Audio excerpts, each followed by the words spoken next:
Hey y'all, once again, welcome back to the layout. Today we have a layout update for you, and for those of you who are new, every couple months we do a little update just to share some progress on the layout with some new scenery updates and just to kind of keep you guys up to date with what's going on and some of the progress that my dad and I have made down here on the layout. So today's certainly no exception. We have a lot of new scenery here to the Peninsula, and at the rotary dumper, the surrounding scenery is finished up there as well. A lot of new custom signals, some new nighttime lighting, and then a lot of locomotive projects as well. So all that will fit into the next 10 or 15 minutes. Thanks for watching. We'll go ahead and get started. So I want to start by showing you guys some updates to the scenery, then we'll take a look at a couple new signals, some new locomotive projects, and then we'll finish by turning the lights off in the room and showing you some updates to some of the nighttime lights, which we've installed to various scenes around the layout. So really excited about that, but we'll go ahead and start here at the town of Old Fort. This is the paper mill in the layout, and it's kind of the end of the line. If you recall, the tracks start there on the lower level, work up a 2.6% grade through the peninsula, go all the way around the room, and finish here. So this is the paper mill. A lot of new lighting here, which has been done, but the biggest updates has been here around the rotary dumper. If you recall from the last update, this is an Arduino-based rotary dumper, which operates from push of a button. A good friend of mine, Grayson, custom designed this, all the electronics and programming for it. If you want to learn more about it, check out the last update. He explains a little bit more about how it was designed and how it works. But since then, my dad has actually completed this scene with the addition of the scratch-built structure here. This is made out of styrene, and you can see the control room there in the background with the cork board, some papers, the NS logo there, and then also some of the electrical cabinets as well. I also have a little outlook window here on the inside of the dumper building. So really nice lighting. It really kind of finishes the scene. And then what we did was opened up the front of the building so you could see it. So I guess in real life, you know, there would be a wall here, but this really helps the operator see it. And it's really fun to see the car unload as you empty your coal train.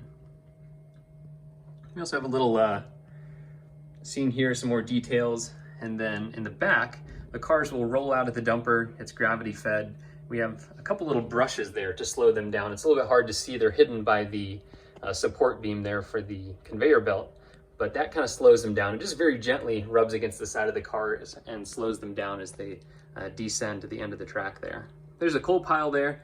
And then in the background of the scene are some really nice backdrops by Trackside Scenery. Just wanted to thank a good friend of mine, Joey Ricard from Trackside Scenery. He has a company making these backdrops, and they really bring a scene to life, but he helped us by customizing one a little bit to really fit this scene. It really fits perfectly there at the end, and then comes down, kind of tapers down here behind the dumper as well. So thank you to Joey for the help with that. Really brings the scene to life, especially when you're down kind of track level looking up at it. It really helps with the videos and pictures that you can take here. Also in the background of the scene is the tank car unloading area. This has always kind of been where we've unloaded tank cars and grain cars, and recently my dad finished the scenery. I was gone for a couple months and came home. It was really fun to see some of the progress he'd made here. So we have an unloading platform here with some custom piping, a few Walthers kits and berms for the tanks here, the storage tanks, and then a chain link fence around the front, a pump house, a little brake room, and a little control station and brake house here as well. So we have a little bit more scenery to finish here, a little bit more trees and underlying growth here on the front of the hill, and then there in the background as well.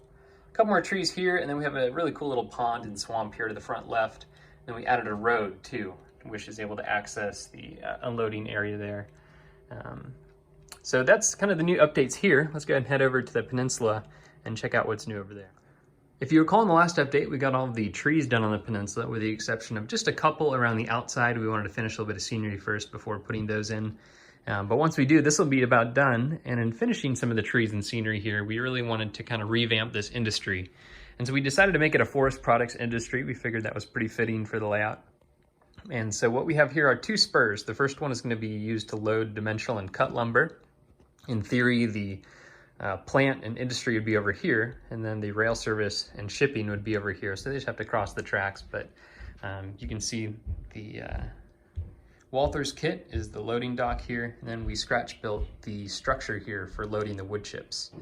And this is one that we kind of based on a prototype which we saw in North Carolina, and they use, I think it's a chain or a winch or something to pull the cars back and forth as they load them. So we can load two cars here, and we thought this would just be really fun for operations to have an origin and a destination for cars and layout. So here the wood chip cars are loaded, and then they're taken up to the paper mill by a local, where they're unloaded and used in the paper making process. So just a fun little addition here. The scene is really coming together.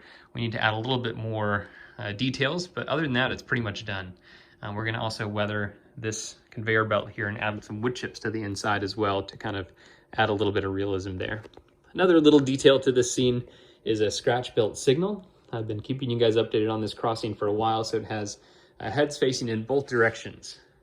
And then one here for the little service road as well. And this is a Details West signal kit. And the last project, which I'm working on, is adding the lights to the gates. And that's proven to be a little bit more tricky, but Nick Santo from Nick's Trains is helping me out with the LEDs and helping me get this thing wired up. So it's a collaborative project there. It's coming together really well. And I'm really excited to show you guys the update on that as well. I think it'll look nice once we get everything finished. So I'll be keeping you updated on that as well. And one last update to the scenery before moving on is just a new backdrop, which we're going to be installing here. We've already ordered it, but we always thought this scene just looked a little bit off with the workbench lights in the background and just the paper mill and the rest of the layout. So we actually ordered an 18-inch backdrop, which will go right here. It's going to start there, come up, and then behind the cement plant here, and then it'll taper down there as well, just at the end of the scene. I think it's just going to add a lot of realism as we kind of finish up the peninsula. Again, it's by trackside scenery. So that's on the way, should be here whenever it gets in, but it should be up in a couple of weeks. So I'll keep you updated on that and show you this scene. I think it'll add a lot of realism and help with some videos and pictures as well with the backdrop installed. Next up here at the east end of Asheville Yard, we've added a new signal bridge. Previously, we had these Oregon Rail Supply signals, and not bashing them, they're great models, but they were just a little bit dim, especially with the addition of the new overhead lighting several months back. It was really hard to actually see the signals. You'd really have to get your head down into the scene and track level, which I guess is realistic, but kind of annoying if you're trying to operate a train. So we decided to replace them. I always loved this style of signal bridge. I think it was an early Norfolk Southern or late Southern style where it had the modern cantilever signal, but the old style signal heads on it. So this is actually modeled exactly after a signal found on the west end of Asheville Yard. So even though we're on the east end here on the layout, it made sense to put it here, and would really have a nice visibility for train crews as they come around this corner and into the yard. So this is a BLMA or Atlas signal bridge, which I took off the factory signals and then put on a couple of custom Details West signal heads here. So these are really the best looking signal heads I've been able to find. They have the whole detailed signal housing in the back, and they're a little bit of a pain to put together, but really make for a nice signal once everything's finished. I also added a new signal coming off the S-line here into the yard with the correct aspects as well per the prototype. And then a little signal box there with a little construction worker. I even detailed the inside of the box there as well with some relays and wires, whatever else might be in there.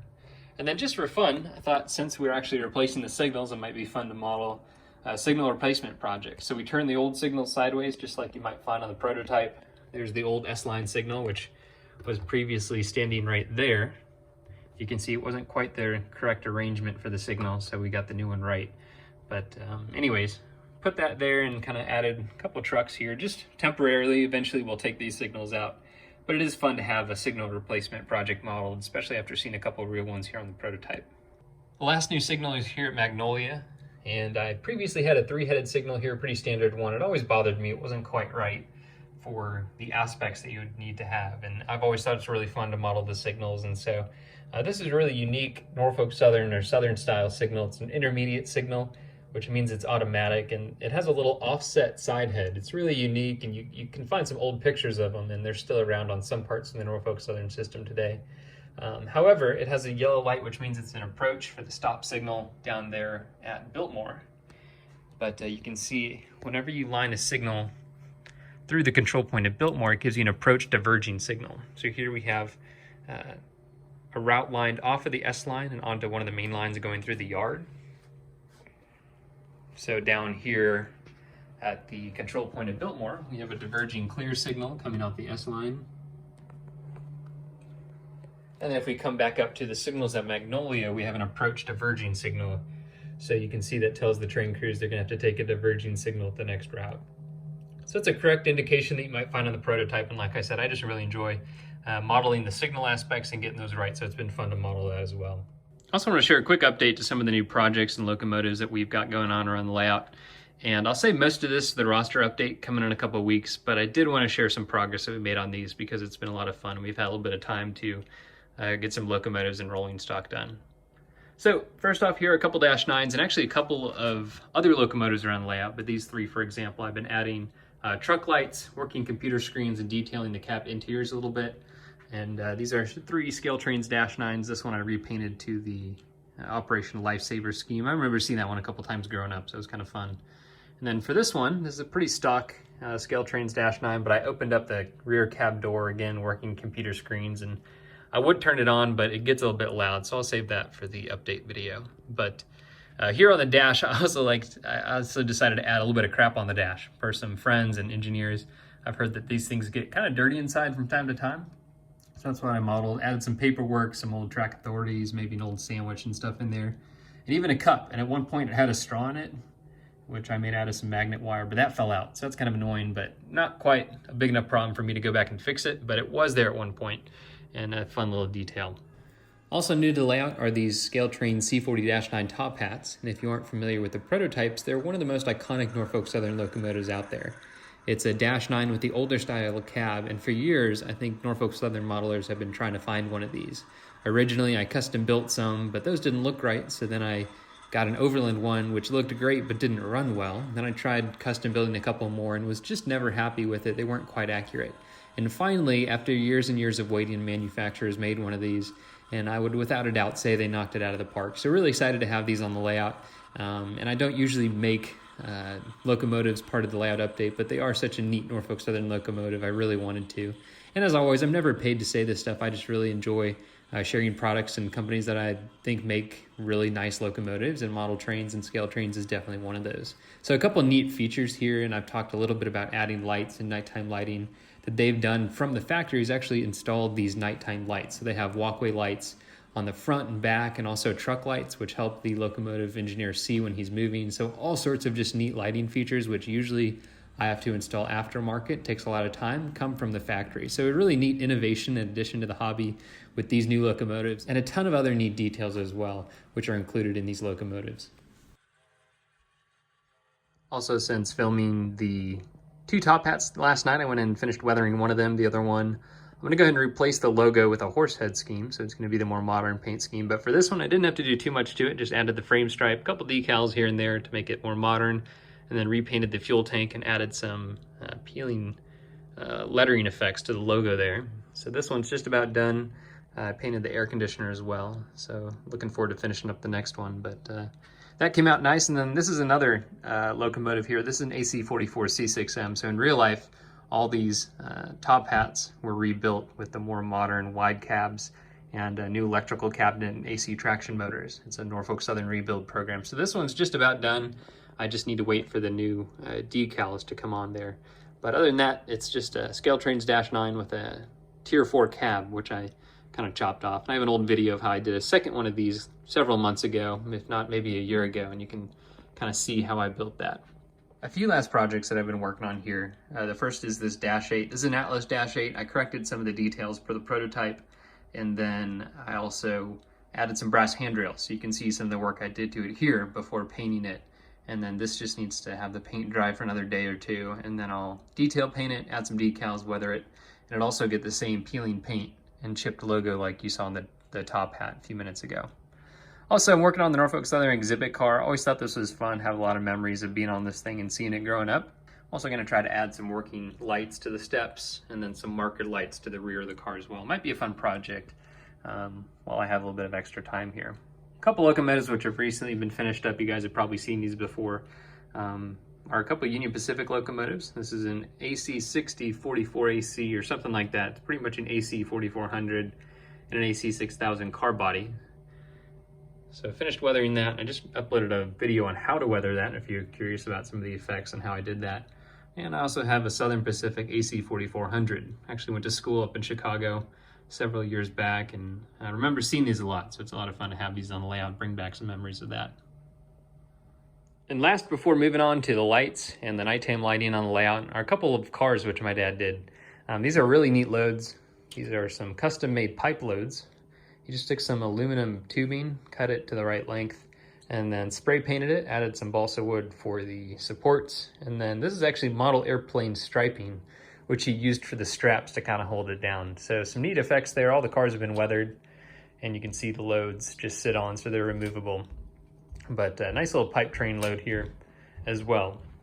I think there's 7 of these cars, so it's a neat little block and section of cars to add to a freight train here. Just wanted to share this. It's a project my dad's always been talking about doing for years and years, and finally got around to it, and it really came out nice. So kudos to him, a nice job on that. And lastly, I just want to wrap up this update by showing you some nighttime lighting, which we've installed around the layout. So the overhead lights are off, the nighttime lights are on. And if you recall in the last update, we did the town of Growstone, which you're looking at here. Added some detailed building interior, some nighttime lighting, and it looked so good, it made the rest of the towns look bad at night. So it kind of turned out to be a thing, like if you give a mouse a cookie, we decided to start doing the rest of the towns. And so there's some more in the works. It's daytime out now, so it's a little bit hard to get the full effect with some light coming in through the window, but we're gonna add some lights here to the loading dock and to the conveyor belt scene here, so that's coming. We also, in the works, are adding some porch lights here to the rafting store and the country store, and the little wooden pole over the intersection as well. So that'll really bring a lot of realism to nighttime operations. If you haven't seen it in the past, this was done previously, but we have nighttime lighting installed here at the museum. This is loosely based on the Roanoke Museum. We also have some lights around the yard, but all this is old. You guys have probably seen that. But the biggest updates are up here to the town of Growstone, excuse me, to the town of Old Fort and the paper mill, and then also to the coal mine. So we'll start over here. I'll save the best for last, in my opinion. But we have the control switch and panel for the operating coal loader down there. And so on that is also a little control stand to control the floodlights here if you're loading at night. So really bright, helps the operator see if you want to load a coal train at night. And then just some old dim lighting here to the old coal mine as well. Also peer to the scene at Old Fort and the paper mill. Lots of neat lighting here, little lit office building there, and then some wooden lights, and then some also, kind of industrial looking lights here where you'd unload the tank cars for the platform. Also some really nice bright lighting here on the inside of the operational rotary dumper building, just to help operators see things at night. We've also installed some building lights for the background buildings here at the paper mill. This would be the power plant for the paper mill, obviously, which uses the coal. And then here's the shipping and packaging part of the paper mill. And then here's the plant or the part of the mill where the paper is actually made. And then the wood chips are back here. And this is where the wood chips are taken in, soaked, processed, and made into paper. So that's how the plant is set up. I'll do a little bit more detail on that in a future video. But here at the town of Old Fort, I wanted to save this for last because it's really become one of my favorite scenes at night. It really just brings it to life here with the addition of all these lights. And most of these are Woodland Scenics plug-and-play lighting system lights, so they're pretty easy to install. You just plug it in and install the lights. But here you can see my dad's built a couple little chandeliers almost out of styrene for the lighting on the inside of this hotel building, which is cut in half. He also installed some interior lighting to the Chip View barbecue. See all the details there as well. And then a lot of lights here to the town of Old Fort itself. See, this is the old Southern style station. This is a Bachmann kit, nothing fancy, just 10 bucks, probably from an old train show. And we painted it, added some details to make it look like an old Southern station. Also added some building interiors to the one that's lit there by the tracks. And then some platform lights to the station as well here.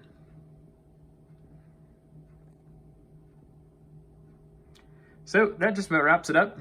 And that is all the new updates to the layout and the updates to the nighttime lighting as well. Well, thanks for watching, y'all. I really appreciate your time. If you have any questions or comments, let me know in the section below and I'll get back to you as best I can. And I just wanted to wrap up this video by saying I know there's a lot going on in the world right now. And my hope in that making these videos is that it can just get your mind off some of that, be relaxing, and maybe even be a bit of escape for you. But that being said, my thoughts and my prayers are with you guys. Hope you're doing well, and I'll see you next time. Thanks for watching.